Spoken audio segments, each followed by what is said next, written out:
নমস্কাৰ প্ৰিয় দৰ্শকসকল চাবলৈ আৰম্ভ কৰিছে আসাম লাইভ 7 আৰু ষ্টুডিঅ'ত মই বিকাশ এইবাৰ শিক্ষাৰ মন্দিৰত বেমেজালি মন্দিৰৰ মূল পূজাৰীৰ প্ৰতি ৰাইজৰ অভিযোগৰ আঙুলি ৰাইজৰ দাবিত আসাম লাইভ 7ৰ সংবাদদাতা উপস্থিত হয় শিক্ষাৰ মন্দিৰৰ দুৱাৰদলিত আৰু তাৰ পিছতেই উলাই পৰিল উৰহি গছৰ উৰ চাওয়াহক আমাৰ এই বিশেষ সংবাদ হয় প্ৰিয় দৰ্শকসকল আপোনালোকে ঠিকই শুনিছে আসাম লাইভ 7ৰ স্ক্ৰিনত দেখা এইখন বিদ্যালয় হৈছে শিৱসাগৰ জিলাৰ নাজিৰা শিক্ষাখণ্ডৰ অধীনস্থ 1041 নং কুকুৰাচোৱা প্ৰাথমিক বিদ্যালয় এইখন বিদ্যালয়ত সময়মতে উপস্থিত নাথাকে প্ৰধান শিক্ষক সহ অন্যান্য শিক্ষক যি গুৰুত্বৰ অভিযোগ উত্থাপন কৰিছে স্থানীয় ৰাইজে বিদ্যালয় পৰিচালনা সমিতিৰ সভাপতি আৰু স্থানীয় ৰাইজৰ অভিযোগ অনুসৰি আসাম লাইভ 7ৰ সংবাদদাতা উপস্থিত হয় বিদ্যালয়খনত আৰু তাৰ পিছতে উলাই পৰিল উৰহি গছৰ উৰ নতুন নিৰ্দেশনা অনুসৰি বিদ্যালয়ত পাঠদান পুৱা 7:30 পৰা আৰম্ভ হৈছে কিন্তু প্ৰধান শিক্ষক বিদ্যালয়লৈ আহে প্ৰায় 8:10 আৰু আন এগৰাকী সহশিক্ষক বিদ্যালয় আহি পায়হি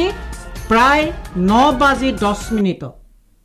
এনেদৰেই চলিছে এই বিদ্যালয়ৰ শিক্ষকসকলৰ দৈনিক ৰুটিন ইয়াৰ উপৰি চৰকাৰী নিৰ্দেশ মতে বিদ্যালয়ত ফেনৰ ব্যৱস্থা খোৱা পানী ব্যৱহাৰৰ একো ব্যৱস্থা নাই বিদ্যালয়খনত মধ্যাহ্ন ভোজনৰ দিশটো আপোনালোকে দেখিছে স্ক্ৰিনত একেবাৰে পুতৌ লগা অৱস্থা প্ৰধান শিক্ষকে এই ক্ষেত্ৰত কোনো গুৰুত্ব প্ৰদান কৰা নাই বুলি অভিযোগ উত্থাপিত হৈছে এই বিদ্যালয়ত 18 জন ছাত্ৰ ছাত্ৰীৰ বিপৰীতে শিক্ষক আছে 4 জন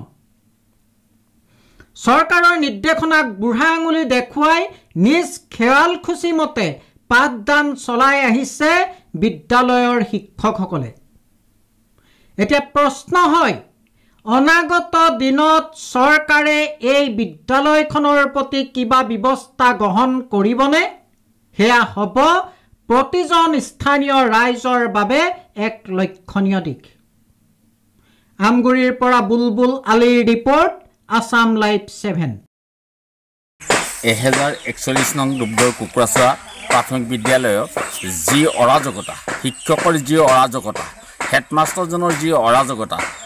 আমি সকলোৱে দুখ পাইছোঁ যিহেতু ইয়াত ল'ৰা ছোৱালী খুব কমি গৈছে কাৰণ তেওঁ শিক্ষা দিব পৰা নাই আৰু ল'ৰা ছোৱালীবিলাকৰ ঘৰে ঘৰে যোৱা নাই ইয়াত ষ্টুডেণ্ট কমি গৈছে আমি ভাবিছোঁ এইখন স্কুলৰ ঐতিহ্য পুৰণি স্কুল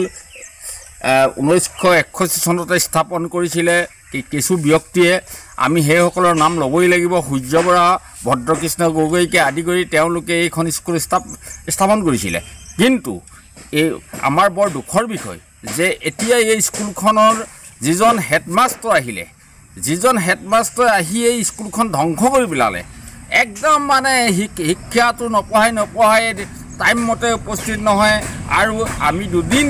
এই স্কুলৰ লগ কৰি দিয়া হৈছিলে কিন্তু তেওঁক কৈফত বিচাৰিছিলোঁ যে আপুনি কিয় দেৰি হৈছে তেওঁ কয় মই নতুনকৈ বিয়া পতা মই দেৰি হৈছে মোৰ দূৰৰ পৰা অহা এনেকুৱা ঢেৰ কৈফত দিবলৈ বিচাৰে আৰু তেওঁ লাষ্টত কয়গৈ যে মোৰ ওপৰ মহল আছে মোক কোনো একো কৰিব নোৱাৰে গতিকে আমি স্কুল কৰ্তৃপক্ষক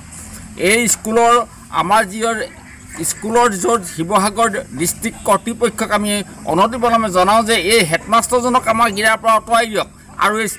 স্কুলখন নতুনকৈ আমি মানে গঢ় লৈ যাবৰ বাবে আমাৰ উদীয়মান ছাত্ৰ ছাত্ৰীসকলক যাতে আমাক গঢ় দিব পাৰে সেইটোৱে আমাৰ কামনা কৰিছোঁ যিহেতু ইয়াত এই মাষ্টাৰজন থকাৰ কাৰণে আমাৰ ইয়াত ষ্টুডেণ্ট খুব কমি গৈছে গতিকে আমি কৈছোঁ যে আমি গ্ৰাণ্টি দিব পাৰোঁ যে এই মাষ্টাৰজন নহ'লে আমি ওচৰৰ ল'ৰা ছোৱালীবিলাকক আমি আনি পেলাই ইয়াত মানে নামভৰ্তি কৰিব পাৰিম ইয়াত আপোনাৰ যেতিয়া চৰকাৰে আমাক বহুত সুবিধা দিছে ইয়াত পানীৰ সুবিধা দিছে পানীৰ লাইন নাই মানে আপোনাৰ গৰমৰ কাৰণে ফেন দিছে আজিলৈকে লাইনৰ ব্যৱস্থা নাই তেওঁলোকে লাইনটো খুলি থয় বিল আহে বুলি এতিয়া লাইন ঠিকা আছে